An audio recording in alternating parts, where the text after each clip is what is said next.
I want you to find the confidence of God to do the thing you're supposed to do, right? And not try to hide away from the responsibility of visibility. Because what happens is we run away from the promises of God by doing that. And we also run away from the love of God, because it says in the word, if you love me, then you obey my command. I had to dim my light a lot for the sake of other people. And so I think that me stopping doing something that I absolutely love, that brings me complete peace, I had to stop that to please and appeal the people that I loved. There's a responsibility of being seen that we don't really talk about. As I became an adult, I remember her saying, I just didn't like the way people looked at you, or I just didn't like what they said, or I just didn't want to hear nobody saying you were too grown or you was doing too much. So because my light was so bright, I had to dim. I got so used to dimming for others so that they wouldn't feel like my light's not that bright. Yeah. You know what I mean? Hey, thank God for another day. Hey, I know we could be another way. Hey, pray. Thank God for another day. Hey, I know we could be another way.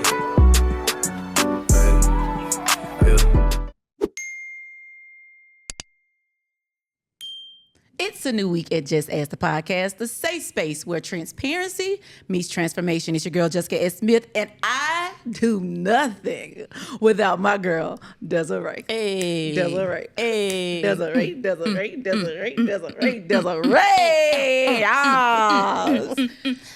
Are you doing that for our guest today, or what? All of the above. I'm just excited. I'm excited about our guests. I'm excited about life. I'm excited about Jesus. I'm just excited about breath. I'm just excited.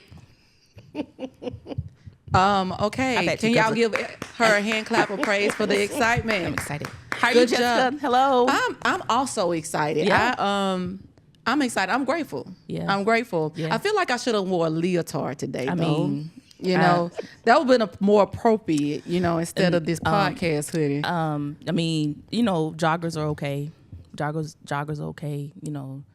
Joggers were okay. Need necessarily need a leotard, to do the dance of the Lord. But that's when so back in the day, I used to ballet. Hey, set up now. I wasn't on my toes. I was tippy toeing. I wasn't on the toe. You know what I'm saying? I wasn't that blessed. But I did a little ballerina. Okay, I did a little ballerina. Okay. I know you did a little. You was the flag girling, but you flag girl in church. You don't flag. I was flagging girl for Jesus. Yep. I didn't flag for the football team. So you never had professional help with dance. No. See, this is why you can't dance now. No. This is why you need help now.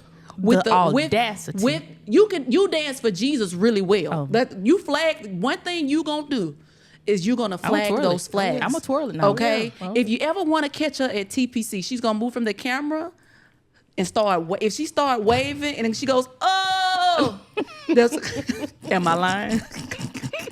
And today's guest is Desiree. Introduce today's guest. Go on. Okay. I'm super excited, because I'm very. We was having off-camera conversations and things like this, and so one of the things that was said was that this is a business. She's a businesswoman, and I think sometimes we don't see ourselves in the spaces that we're in. But she's an amazing businesswoman. She's a mother. She's a singer. She's on our worship team at our church. She has a dance studio. She's a teacher, so she be teaching the childrens and all the things. And also, she's a mouthpiece for the Lord. Yes, Lord. And so we're about to get into this conversation today. Welcome. I don't know let me see how I'm gonna do this. I got to multitask. I got my claps on. Wykeria Clark. Let's go. Hello. That was fun, Jessica. That was fun. I gotta get my buttons together. I wasn't prepared. It's all the things. You always prepared. You always prepared. Yes, I let her introduce you because she's overly excited for you. I'm so happy to be here. Y'all TPC folk love each other in We real do, life. real bad. TPC. Real bad. What you say now? Faith, family and destiny. You know it. That's it. That's because I'm not a member. Why do I know that? Because that's what it's supposed to do. It's all right. You don't have to be a member. That's good jingles. You don't have to be a member. That's good jingles. That's It's a good jingle. tune. Listen, I love it. I'm so happy to have you here. I'm happy to be here. Listen, my shundo when I seen you on that stage. So shout out to Wykeria Dance and Performance Arts. Okay. Studio, what network, whatever you want to call it, because it's growing. Okay. I receive we done grewed it. We done grewed it. I saw you on that stage. I saw you on the stage. You know, my nieces dance with you. They love it, by the way. I love Be them. mad when they can't. I love them. You know, Katie was mad. I know. Katie was upset. I was fighting for her. Yeah, but was she, rude, but she had no, to. she couldn't. She couldn't do it. She couldn't do it. But that I think that safe space that you're creating for young women, young ladies, is so powerful. But you said something on this stage and my shundo. So I think it's time, and I think you know where I'm finna go. I want to just Go shoot ahead. it straight there. You said that you were thinking about stopping. Absolutely. You said you were gonna quit, and it had got frustrating. I need you to take me there of why, like you've been growing this brand, this safe space. I'm gonna keep calling it safe space because I need you to understand that's what it is. You've been growing this safe space for what, about 4 or 5 years now? 4 years. Okay. 4 years. So what made you come up with the idea that you thought you was gonna quit? Like I mentioned, it was just hard. It was really, really hard. What started out to be fun and easy to do, I think it outgrew me. And when that became that, I was losing. I didn't have enough help to keep it going. So I felt like I was being pulled from so many different ways because, like y'all mentioned, I'm a mom of 2 very active kids. Yeah. And so trying to be present for my kids, trying to be present for my current job as an educator for those kids, and then trying to still run that business, it just became really, really hard. And then I know a lot of people were falling out when the government shut down. I had a lot of parents that were working for the government. So they like, hey, I got to pull them out. So those funds and that income that was a part of that revenue I was losing that. And it was just like, I couldn't keep putting my personal finances into the business. And so I was just like, okay, God, this was like right around Christmas. I said, I this not it. And I remember reaching out to my mentor, Dr. Pauletta. Y'all know Dr. Pauletta Yes. Brown. And I was just like, hey, I think after this year, I'm gonna go ahead and close. And, and she gave me, things to read on. She told me like, hey, really make sure that you hear from God and it's not a flesh decision, you know what I mean? Only because of your now. And so I took that. And I remember saying, like, God, if this is not, I know this is what you wanted me to do, because this is not what I was planning to do. Like, owning a dance studio was not my plan. I just wanted to teach, like, train, go to somebody's house in a den, and work a little 1-2. Yeah. I didn't know that it would go to this. I was actually renting in a space, like, I wouldn't even rent. I was just going to the Salvation Army teaching dance. What? Yeah, I was just going up there, and then some kids would come, and next thing I knew, everything was just falling into place. So I knew it was God. So I'm just like, okay, God, I know this is a you thing. I know this is this was your thing. So if this is what you want me to do, I need you to show me, because I'm like losing everything, like confidence, hope, like faith out the window. What am I supposed to do? And I remember not even 2 weeks later, somebody reached out, an old business coach, and asked me to apply for something. I applied for it and got the resources I need to continue on throughout the year. And so I reached out to the landlord, and he was working things out, and just everything was just working out. And I said, okay, we're going to go on through. We're going to finish out the year, because I was going to be done in December. Yeah. It was just really, really hard. But even when I reached out to my team, my coaches are amazing. I reached out to them and I told them, and they immediately went into like, okay, we can do this, and then we can start doing this, and we're going to do this, and we need you off the floor. You don't need to teach. We're going to teach. They began to take over and start playing and like managing the studio. Well, all I had to do was handle the brand. So that part, what did you learn in that moment when you released your concern to your team? One, I realized that they were for me. I realized that they saw the vision, they believed in the vision, and they were willing to push it. Because I've shared a lot of times, sometimes my heart is so big in it that I don't think about the business side. And sometimes I'll say, just bring them on, let them dance. And they looking at me like, no, this is not going to work. But I learned that they're with me regardless.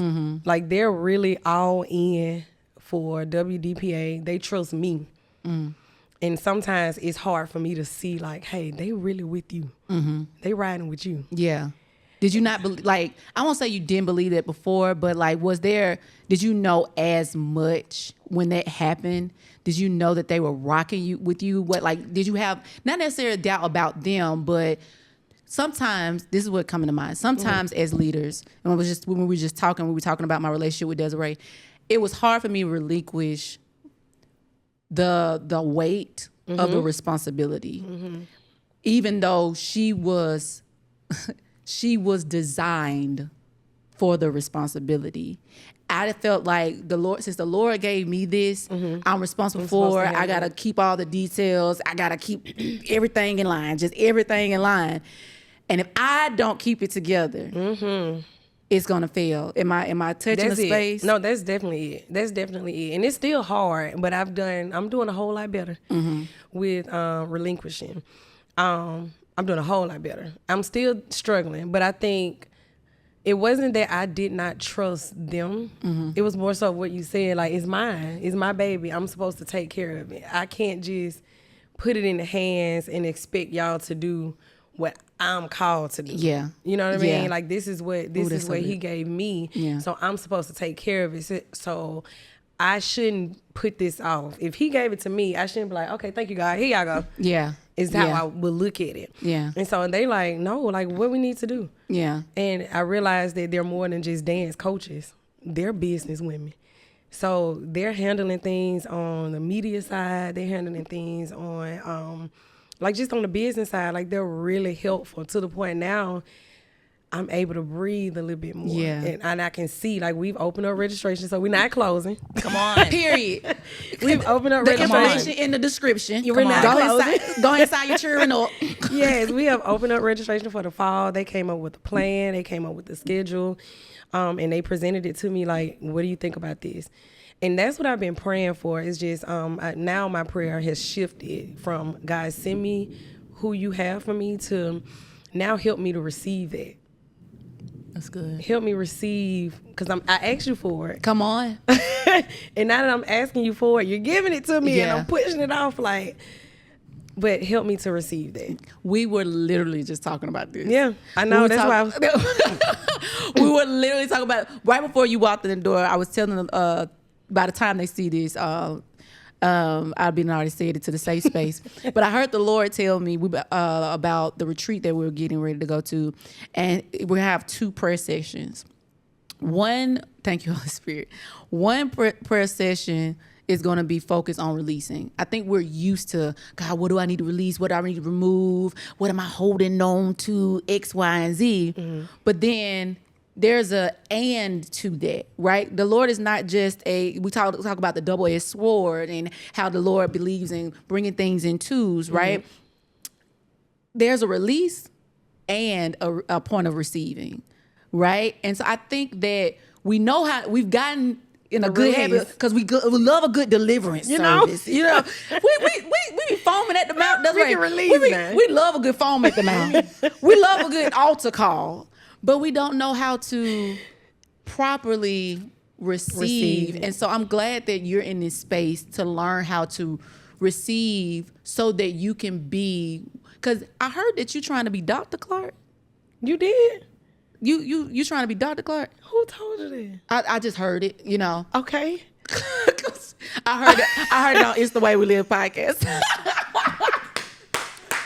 I that's the one I took that. I said, oh, so he trying to be Dr. Clark? Is that a goal? He definitely said that. Oh, okay. I don't know. You don't know? I don't know. I really don't know. I'm not against it, Okay. but I really don't know. Okay. Well, y'all pray for the woman of God. We're I gonna pray don't for the know. woman of God. But I'm curious. Let's get to know Wykeria. So I know that you've been in dance for a long time. Yes. You've been in dance for a long. How old were you when you started dancing? So here's the trick, or not the trick, but here's the thing about this. I've never taken dance classes. I've just always loved to dance, and I would watch anything and pick it up. And so I'm not going to say, at first I used to say I was never afforded the opportunity to take dance class. And one time I said to my mom, said, yes, you was. You just didn't ask. And I was just like, okay, okay. I just never, again, I'm very cognizant, sometimes too cognizant of things around me. And I try to make the assumptions that I can't do it. Yeah. You see what I'm saying? So if I see that my mom and my dad are doing what they can for this, then I'm not going to ask you for something that I don't necessarily need. So even though I've always wanted to dance, I just would watch it Living Color or some on TV, and I just pop, mimic it. And so when I got to middle school, I remember being in 5th grade, and I was like, I'm going to dance in middle school because that's when they have the dance girls, you know. And I was telling them I made the dance team, and I ain't trying for nobody's dance team, baby. I didn't try. I was just lying. But wait a minute. Now, what I know now, I was speaking that thing and declaring. Because but I end up being on the dance team at the middle school. And then it was crazy because I got on there. I didn't dance in 6th grade. And when I got on the dance team in the 7th grade, I ended up making captain. And I remember so many people were like, she ain't never danced before. How she come in there? And from there, like every time I was on anybody's dance team, I had a leadership position. And I only danced in school with the bands. I danced in middle school, I danced in high school, and then I got a scholarship and I danced at Miles. And so while I was at Miles, I started giving back into middle and high schools. So I started teaching there. Okay. Like just teaching dance randomly. And that's really how they started. And so I stopped after I had my son when I got married. But then I don't know, I picked it back up. I missed it. I wanted to do it again. And I started teaching it. I started being over high school dance teams, like local high school dance teams. And that day I put out a Canva flyer that just said I would train. And I remember naming it Wykeria Dance and Performing Arts Studio. So you had already had the name. Mm-hmm. My God. And I remember somebody messaged was like, hey, where are you located? And I was like, maybe I shouldn't have said studio because I don't have a studio. I just like that name. Yeah. You know, I'm going to come to you. I'm the studio. And from there. That's history. Yeah. Okay, so at what point, because you said a few things, and I'm going to touch back on it. At what point did you realize that dance went from a hobby to what you were called to do? Honestly, I'm still sitting in it. To be honest with you. Okay. Let's talk about it. I'm still sitting in it. I'm just now, all of these years have passed, and just seeing the hand that God has had on this whole thing, I'm learning. Like every time he reminds me, like this is what I want you to do. This is a God thing. Because a lot of times, we do things just out of movement, just because we used to doing it. But I think what the revelation for me was the studio that caught fire downtown. Okay. And I was like, well, I wasn't supposed to be doing all this anyway. Maybe, I'm just going to go back to what I was doing. And I remember my pastor saying, hey, bigger and better. You was too content where you are.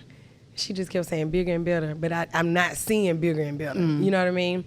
And months later, I go into this bigger space, better space, more convenient. And it just, every time I have my one-on-one conversations with God and I'm asking for a reminder, he gives it to me. He gives it to me every single time. And it's crazy that you asked me that because I'm not, like I said, I'm sitting in it now, but I'm not realizing that this is my calling. Yeah. And I have people that'll tell me like, this your calling. People can tell you and, and tell you the things that you're doing and express their gratitude. But sometimes it's moments like this to make me sit in and really realize, like, God, this is really what you called me to do. Mm-hmm. What do you think that's keeping you disconnected from that? I don't know. Who did somebody tell you? Is it self-rejection? Is it this is too big for me? Like, what mindset are you in when you think about, what do you think? Okay, if this not your calling, Desiree, let me ask you a question because I just want to see if we on the same page. If this not her calling, what is her calling? I don't. I think sometimes. Oh, sorry. Yeah, I'm about to say because you about to get frustrated. I know. My bad. Here I am. Okay. I think sometimes when you are multifaceted. That's good. Right? When you're great at doing multiple things, and I can only speak for myself, right? Because sometimes I also ponder that question, like, what is actually my purpose, my calling? Like, what did he actually call me to do?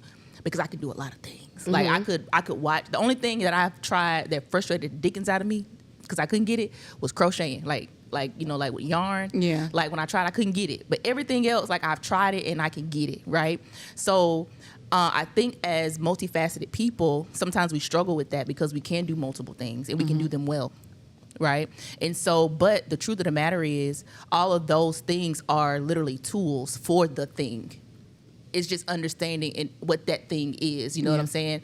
And so I think that could be some of the battle, is sometimes we expect the call or the assignment or the purpose to look a certain way, you know, and when it doesn't look a certain way, we dismiss it as that's not it, right? That's just the thing that I'm good at doing, right? You know, if I can sum it up for myself, he told me to help the helper. Yeah. As simple as that is, help the helper. What does that look like? Well, it could be, hey, let me help produce a podcast, right? For somebody else, it may be, hey, I got all these thoughts and ideas the Lord has given me. Oh, well, let me give you some systems to put that in place. That's so good. Right? For somebody else, it may be a woman who just needs her hair done. And in that moment, I'm able to speak what the Lord says over her. I'm able to pray over her. That's helping the helper, you know. And so I had to sit in that, like, I love doing all the things that I love to do, right? But at the underlining of that, it's literally to show the heart of the Lord in the way that He's given me to do it. And so if you think about you're in education, well, who are you educating? The dance studio. Who is the dance studio for? So I believe what He's giving you is a heart to help cultivate the younger generations. Absolutely. In different ways. And He's giving you a certain way to do that. Yeah. And when you really begin to lean in and be okay with how He's giving you to do it, like, it's going to be like, boof. Yeah. She just said something that had me thinking. Like, if we ask the question, ask yourself, what do you think dance is, right? Answer that. What is dance to you? And then I'm going to tell you what I heard. Okay. So honestly, to me, believe it or not, I am very bashful. I'm super silly, but I'm so bashful, right? But dance, to me, I'm able to express creatively, you know what I mean, how I feel through movement. Sometimes I don't have to say anything because it's in my body. It's in the movement. And so that's what dance is to me. It's just expressing. I can, however I'm feeling, it don't matter the song, you know, it just depends on how I'm feeling. I'm able to express that. And so to go back to Desiree, me cultivating that or bringing that to the younger generations, a lot of them are like me. A lot of them may not know how to verbalize certain things, but I can express it through my movement. You know what I mean? Yep. And so that is really who I love being around all dancers, but those are my favorite. That's who I target. Even in education, I'm not even just gonna say dancers, but even in education, because I teach science. But I noticed that I can get through hands-on, through movement, whatever we're doing in their classroom. I can tell them all day. And I say, all right, y'all, let's get up, let's do this. And then we do it, and it's like, okay, so what y'all just got? Now you're able to articulate what's going on. You know what I mean? And I can help that kid that can't necessarily express verbally, but they can express it through their movement. You hit it spot on, what I heard. Like, literally, I heard the Lord say, dance is the body's language.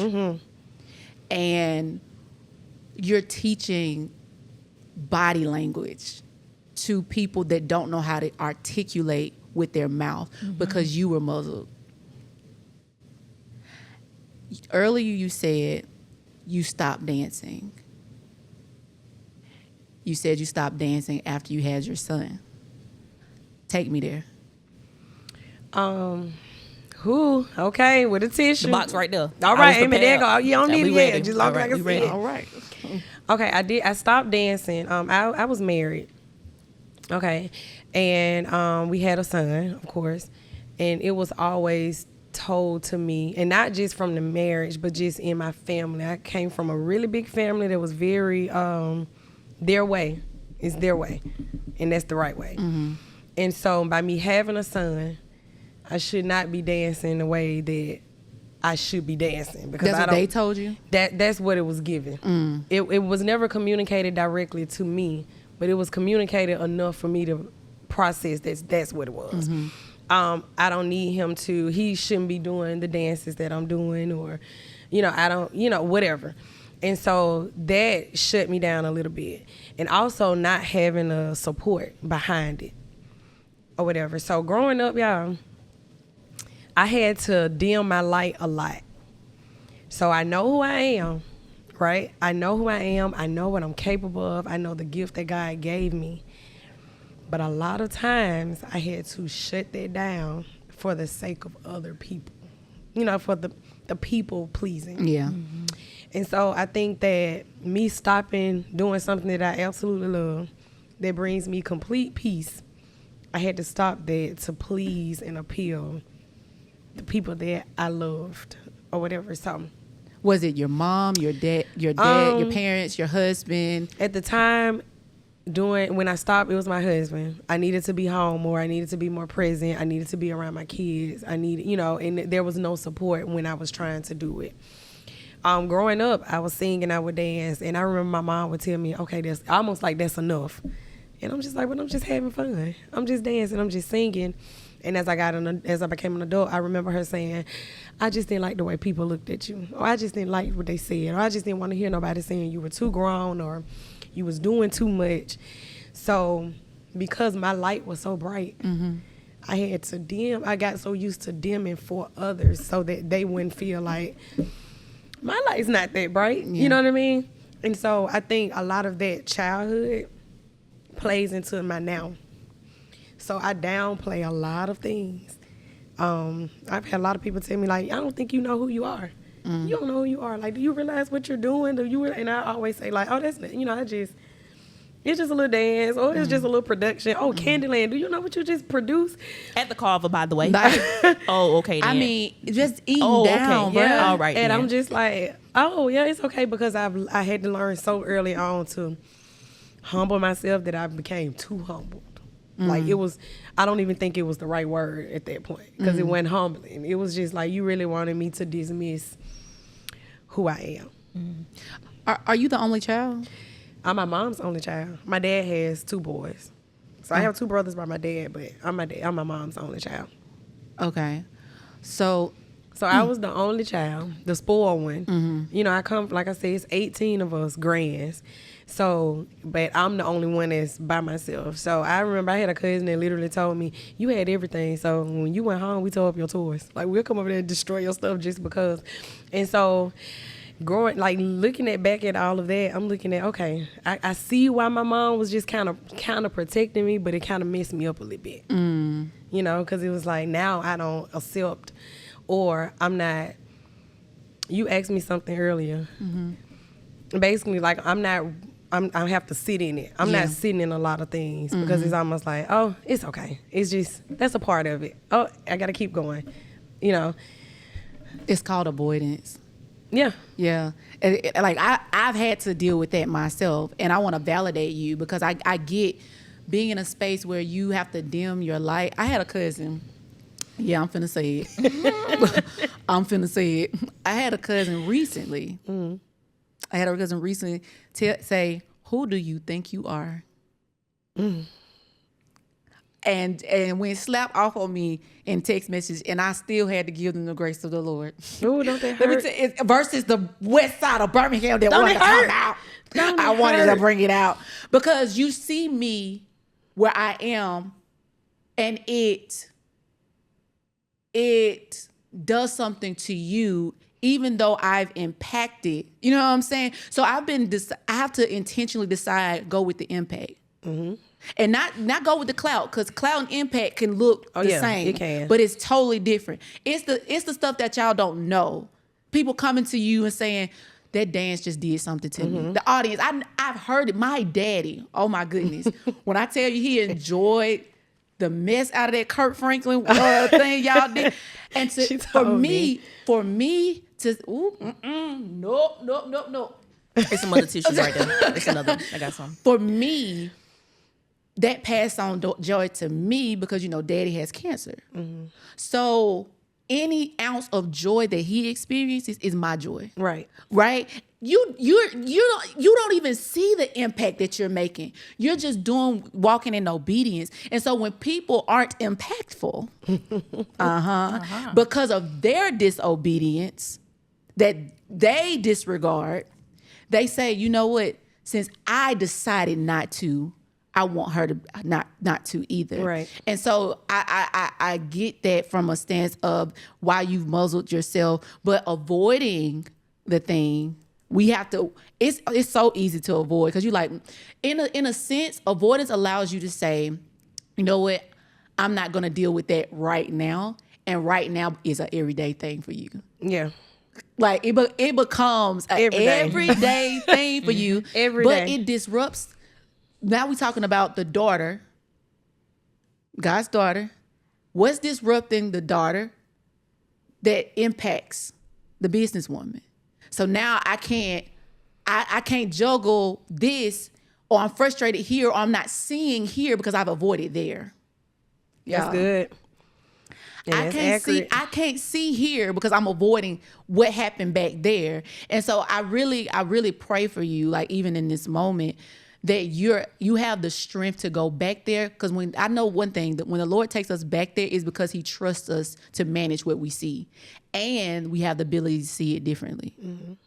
And so I'm really grateful for you sharing that with us, because for you to say that you put down something that really impacts you first. You know what I'm saying? When we talk about doing ministry, we talk about we're the first ministry we experience, right? And if we're not okay with ourselves, it's kind of hard to project like, how you see this? Yeah. I get it. I get it. So I'm curious to know if, like, going back to this question, what did you think you would be doing right now? If there was no dance, what did you think you would be doing? I honestly went to school from pre-med. I really thought I was going to be a pediatrician. What's up with you and Desiree thinking y'all finna stick both with needles? I don't even like needles or blood, by the way. Desiree really thought she was I going thought I was to going to be a pediatrician. Why? Why? Let me tell you. Okay, so I love science, duh. I love life science. And my favorite is like anatomy, or like just dealing with like the different systems. And so the digestive system is probably my favorite, right?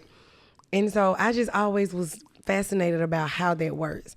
And I used to just research. So I studied biology pre-med, and I thought I was going to medical school, and I really thought I was going to be a gastroenterologist. Oh, who? I thought I was going to deal with the digestive system. Okay, because... but I wanted to do pediatrics. A GI doctor, Jessica. GI. Still would have asked the good. Okay. Or who? I still would have asked it. Right. Not ashamed. I really did. And so when I had my son while I was still in school, and I was still going to do it, and I was just applying, and I could never, MCAT scores weren't good. I just couldn't get it. And I was like, I'm just going to go work at the bank.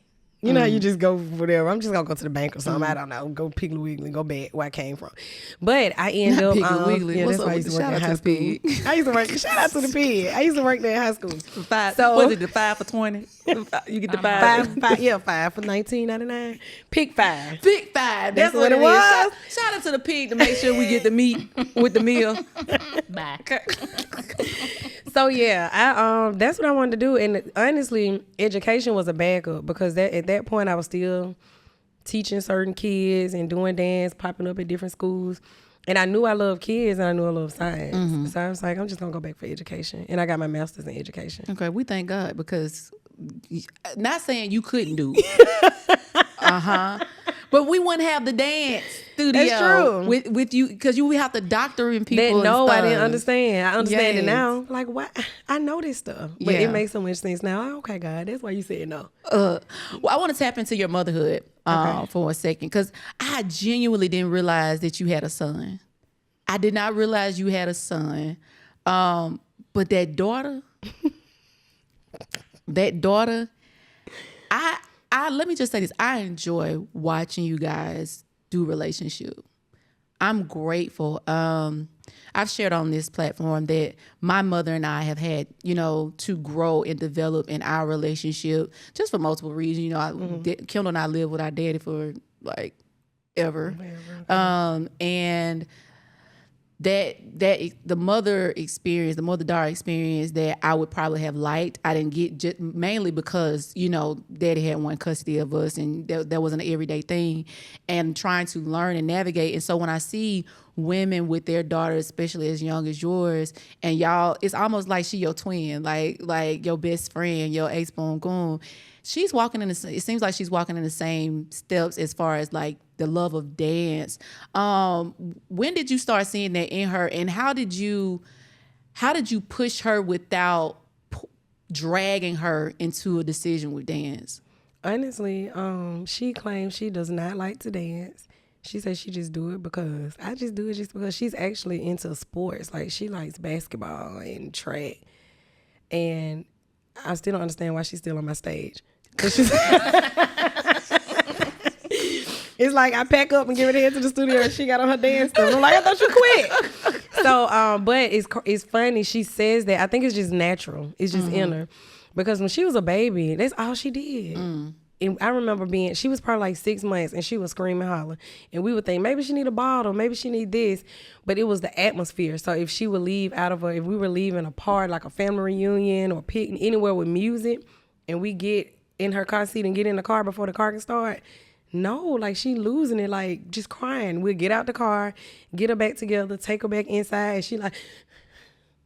And one time they took her out. It's a video, and it's so funny because back then videos weren't like they are now, so it's kind of blurry. But they took her out and set her on the thing. As soon as it was an old song, like I Need You, like when it popped, and she was just like, ooh, ooh. But she was like 8 months, and we was like, this is what it was. She want to dance.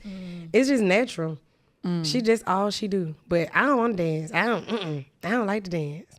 How have you seen yourself heal through y'all's relationship from the opportunities that you and your mom might have experienced in y'all's relationship? How do I see her? Like, so in navigating your relationship with your daughter now, how have you seen yourself heal from certain patterns that you saw with you and your mom? I let her, and some people may disagree, but I let her be free. I mean, she still have boundaries. But as far as expressing who she is, and figuring herself out, I let her do that with grace. I give her the grace. I still guide her, but I don't shut her down immediately just because it doesn't look good, or I may think it don't look good to others. So I think that's probably the only thing that I'm watching through her. But I didn't do that with my son. I was how I am. My son is me. So I'm watching him battle with confidence. I'm watching, and he's so handsome, and I'm watching him looking down, or he had locks. He had to cut them because he was hiding them. So like they're night and day. But with my daughter, I'm giving her a little more freedom to learn who she is.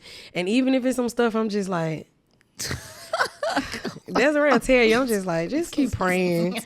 I'm trying to let her figure it out. Like, I don't want her to do that. Like, why would she say that?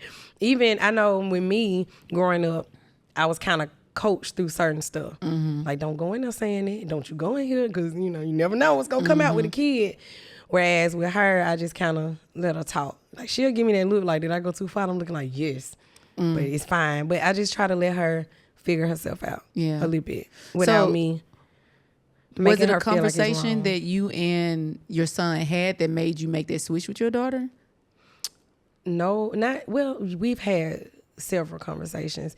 He mentions all the time that I'm his safe space. I don't believe it. I think he be talking to somebody else. But anytime anybody asks him, he says like, is my mom my safe space? And he's talked a lot, and I've just watched. I can see it. And I see me, and I'm just, so I learned that their love languages are different. Like my daughter is a quality time person, but my son is an affirmation. Yeah. And so, and I'm both. So it's so funny that I see me in both of them. Yeah. And so I always, and I picked it up late. I picked it up really late with him. Yeah. But I picked it up but it took me to see me though, to see the issues what I was dealing with, or how I was handling things, to realize like, you bringing it on to him. You brought that generational issue to your son. So now it's up to you to try to do what you can to kind of fix that. And so we've had conversations, but like I said, I think it's just more of me noticing. The more I see me, I see him. And when the more that I see me and I try to make that adjustment, then I try to give him that room to adjust or just try to remind him of who he is. Yeah. Like, hey, you that dude. You that guy. Yeah. You but handsome. But he will hide, and I'm a hide. You know, like you just said, avoider. He avoids, he hides.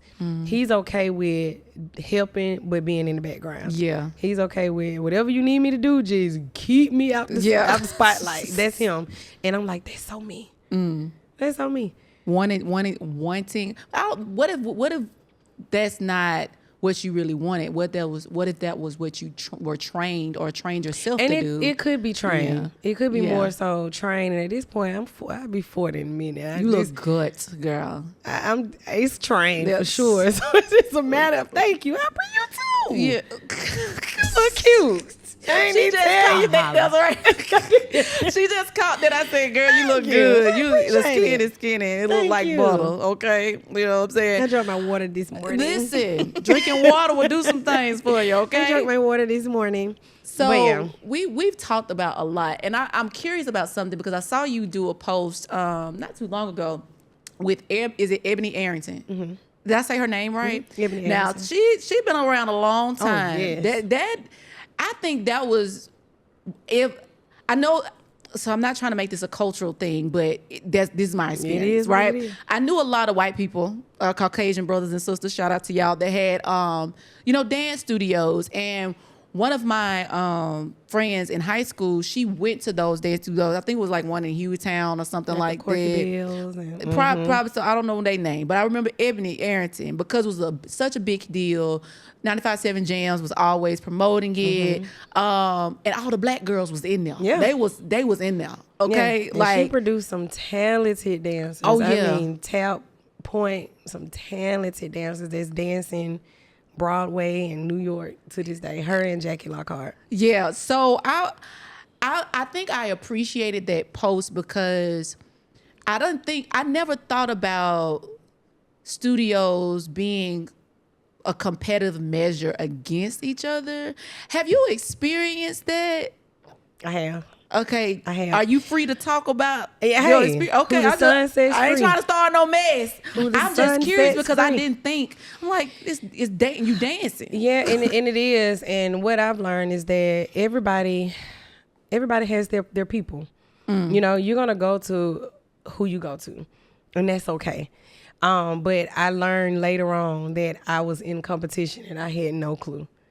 I've had local studio owners, black owned, to reach out to my instructors, have meetings with them. And when they say they're okay where they are, they make the comment, oh, you faithful. Oh, you loyal. And it's just like, well, we could do this together.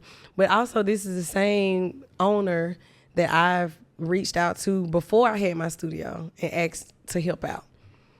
I was willing to help them. Yeah, I wanted to just teach. I never ever. But God, I thank you for your nose. Even when I didn't understand it, I just thank you for your nose because talking through it makes me realize, like, man, you really be like, nope. And I'm like, I'm gonna do this. He like, no, you're not.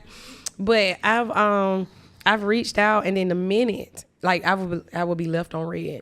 And the minute that I started my business, I got a message and was like, I never knew you danced. From that same, I know you I never lying. knew you danced. Congratulations, girl. Why didn't you tell me you did point? Why didn't you tell me? And I had to make sure I wasn't tripping, so I had to scroll to go looking up. Don't you see right here, 2021, 19, I said, hey, let me know. You see this? And so I was just like, okay. I was like, yeah, I told you I've even tried. My daughter, even with my studio going, my daughter has been a part of something that she does that I think is amazing. Yeah. And so we've supported. But I noticed that it's not reciprocated. And I'm not the type that if it's not reciprocated, I'm not going to do it. But at some point, I can go and support other things. Yeah. And so, yeah, it's bad. So when Ebony, when I reached out to her, I reached out to everybody that was in that in the arena, just letting them know like, hey, this is what I'm doing.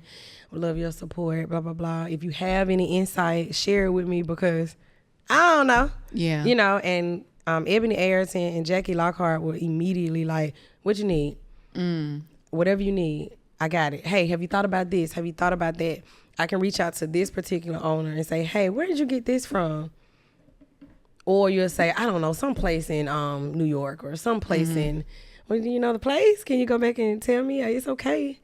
So it's sad, unfortunately, but I'm grateful for the village that I do have. Yeah. Because like I said, when Ebony Ayrton called me that day, we were together. We were actually together because she was doing pictures for her dancers. And she said, hey, have you done studio pictures? And I said, no, I ain't thought about that. No. And she said, well, come on, you can come on and get on the schedule with us. And I got on their schedule. So we did it together. I don't know if you seen your niece pictures, but they were so pretty. Yeah, Ebony Ayrton pictures are always Yes. they go to a whole nother level with them pictures. She did. She invited me in. She said, I'm doing inventory. This lady has been in business over 30 years. So she's like, I have so many uniforms. Come see what you need. So a couple uniforms that they wore in this past recital was from Ebony Ayrton. Jackie Lockhart, she donated Marley dance flooring. Might as well have given it away for the price that she sold them to me. You know what I mean? So it's literally people that want to see the arts blossom. Yeah. And so my hope is that we can all, I've always said, I've done dancing in the city within, but my goal is to do dancing in the city, literally dancing in the city. And it's bringing all of these Black owned fine arts companies together and dance in the city. I think You know you what I should do that. I think that would be dope. Like, especially during February, like the month of February, or even a Juneteenth thing or whatever. You know, if you need a host. Okay, look at this. Write this down, Desiree. I got you. Okay. You know, It's for being recorded. you know, if you need a host, I think just that'll holler be, at me. yeah. All right. Not a No, wink. you know what I'm saying? I'm fired. Shout out my girl Roy in the building, Middle Child Podcast. She over there weak. You know what I mean? Over there week. She gonna be here soon. Trust me, she gonna be here soon. But I think that would be dope. I think that, and it's needed. It's really needed. The one thing that frustrated me is when they start taking arts out of the schools. Yes. That was my biggest frustration. I played violin when I was in elementary school. I did too. You played the violin? The elementary, by the time middle school was. Listen, I think my lady was named Miss Payne or Miss Pittman. I think it's Pittman. Mine was Mr. Jones. Listen, and I think I could have done a lot. Now, my reason for stopping was because Daddy had to go overseas, and we moved to Atlanta with my mama. So my mama wasn't trying to do all that. Mom said, Mom was like, nah. And I had a teacher willing, but it just wasn't working out. But that was one of the most freeing experiences that I just loved learning how to play the violin. It was very unique. And so when the schools started taking the arts, I feel like that's when you saw a new level of, I hate to say this. I really hate to say this. Let me say it like this. I want to know what you're going to say. It. Speak life into the kids. Speak life. Speak life. Woo. I saw another level of dysfunction, like greater levels of dysfunction, because there was no escape. No escape. Because everybody's not necessarily book sports. smart. Not the traditional book smart. Yeah. Now, I'm smart now. Right. But traditional book smart, that's why you GIAO, Gastro Pass, whatever you said, that ain't me. But I can tell you how to brand and market. I can tell you how to do this podcast. I can tell you how to learn your art. I can do that smart. Yeah. You know what I'm saying? But I think that it really took a toll on the escape for children. What have you seen as a teacher from that end? And I know I heard you say that you get them to move or whatever, but what other unique ways do you offer an art outlet for your students? So I've purposely connected or gotten close with the theater teacher. Okay. I'm intentional. My best friend is the assistant band director. So a lot of times, even though I teach science, I still try to connect with them and give suggestions and ideas. And even though they're not in your class, hey, I have this kid right here. He's always doing this. So like just being that middleman and connecting them to other things. Because like you said, it is lost. The sad thing is I teach high school. So by the time they get to high school, a lot of them lack that. Like it's nothing. It's not that they're lacking it or they're not interested. They just don't know. And if they don't know, then they don't care to know at that point. Yeah. I think it really is supposed to start in elementary. It's missing in elementary. But I think I'm me being the middleman and connecting these kids that I see every day, because I'm the only 9th grade teacher. So I see every 9th grader that come in the door. Only 9th grade science biology teacher. Okay, because I was about to say. It's only one 9th grade science class. Jesus. So every 9th grader that come in that building. And don't you ain't that crazy? I don't want to put your school out there, but you got to be at school on the west side. Yeah, it was big. This class Because I don't need y'all stalking her because she fine. I mean, I'm just saying. Just kidding. I don't need y'all stalking. You can ask her on a date. Yeah, you can. Because she's open to dating. I am. But don't be stalking friends because she Please. fine.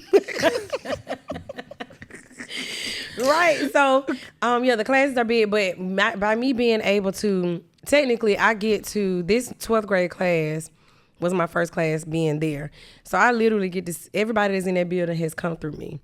So I get to touch them in some way and introduce them to the fine arts. And it's crazy because I always mention my business to them. Because everybody may not be interested in dance, but a lot of them say, you rap? And they be like, they hear a studio, they be like, Mick, are you rap? And I'm like, no, I don't, but I can connect you to somebody. You like music, you know? Or I bring people in.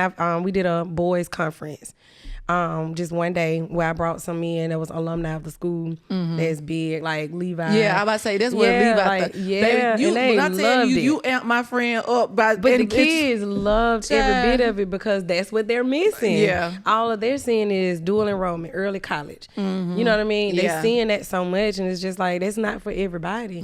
So now they need to see trades come. Well, they see certain trades, but they need to see this podcaster. They need to see this artist that worked with Country Wayne. He was there. Or, just these different entrepreneurs, black men that grew up in the same community they grew in. So they can see like, oh, and then they weren't uptight. So they weren't like, all right, guys, today.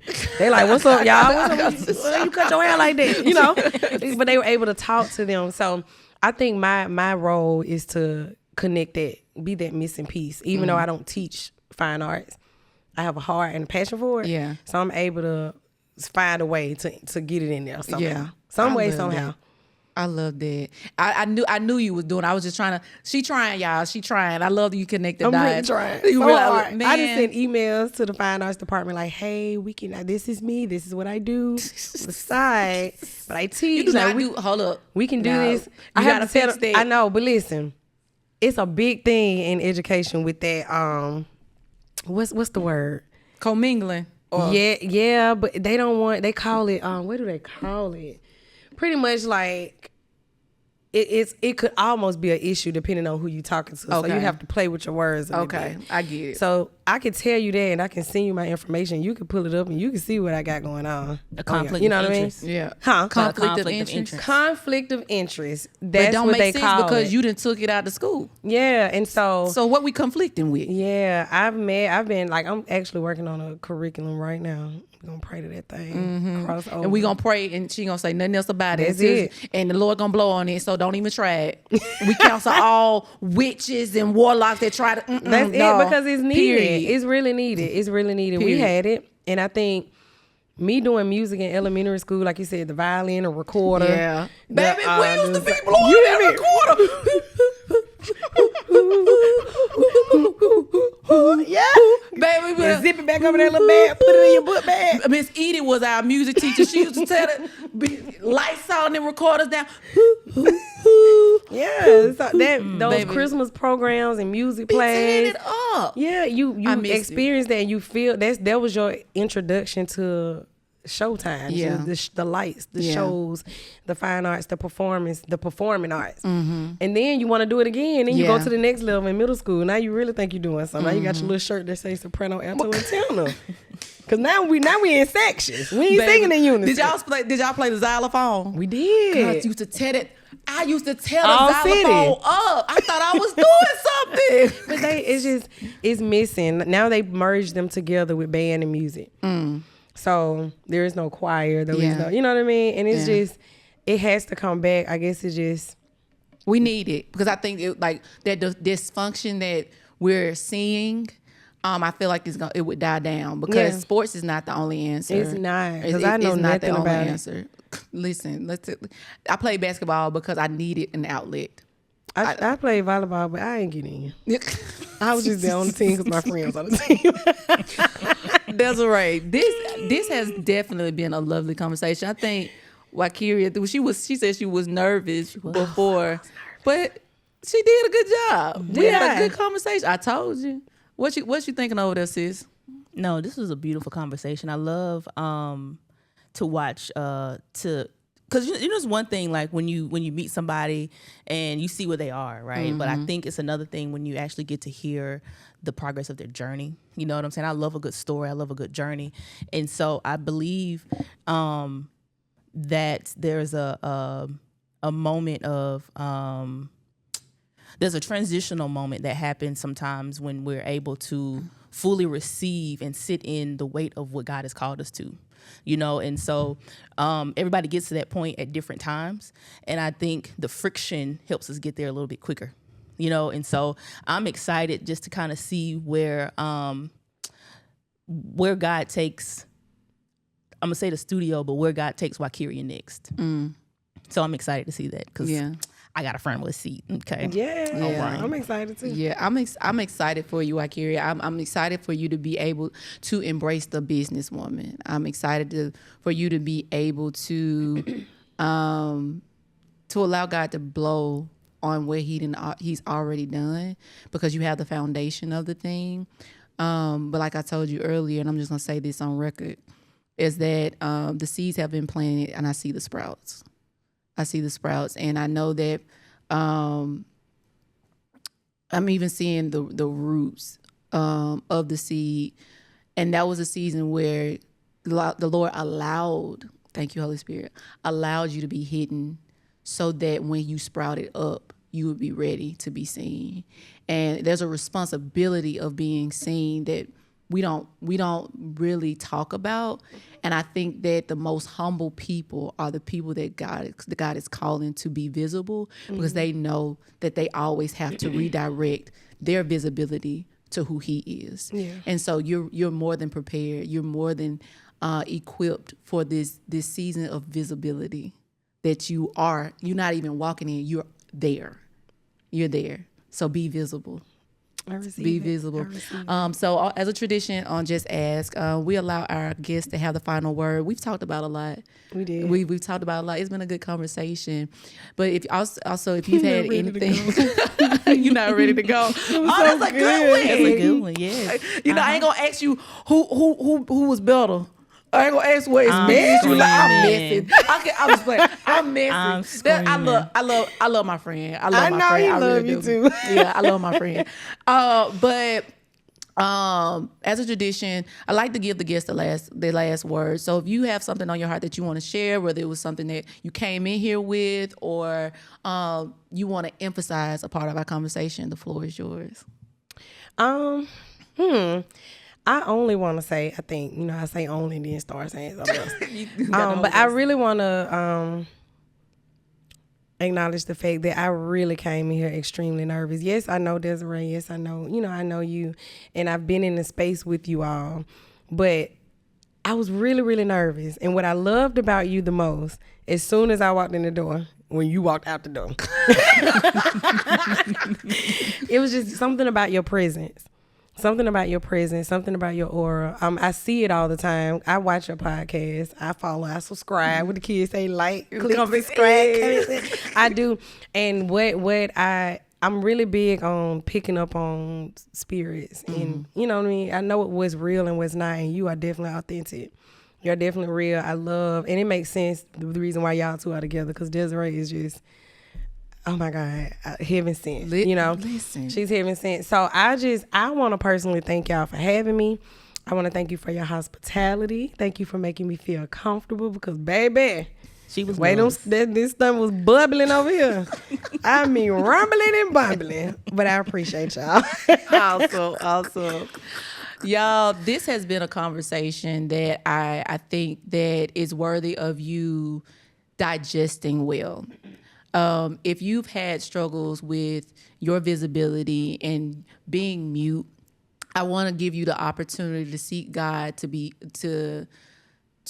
heard in the places where people will actually listen, because you have a tribe, you are called to a people, and I want you to find the confidence of God to do the thing you're supposed to do, right, and not try to hide away from the responsibility of visibility, because what happens is we run away from the promises of God by doing that. And we also run away from the love of God, because it says in the word, if you love me, then you obey my commands. And it's because out of the more you love God, the more you're willing to obey him. And so I just want to say, love God more. Until next week, until next time, remember, life could be much more simple if you just ask. What's up, you guys? We hope you enjoyed that episode. If it resonated with you, make sure you like it. Now, if you thought about somebody as you were listening and you think they could benefit from it, go ahead and share it with them. Sharing is caring, right? And you know we're here every Thursday. So go ahead and hit that subscribe button so you don't miss the notifications when a new episode drops. So until next week, guys, peace.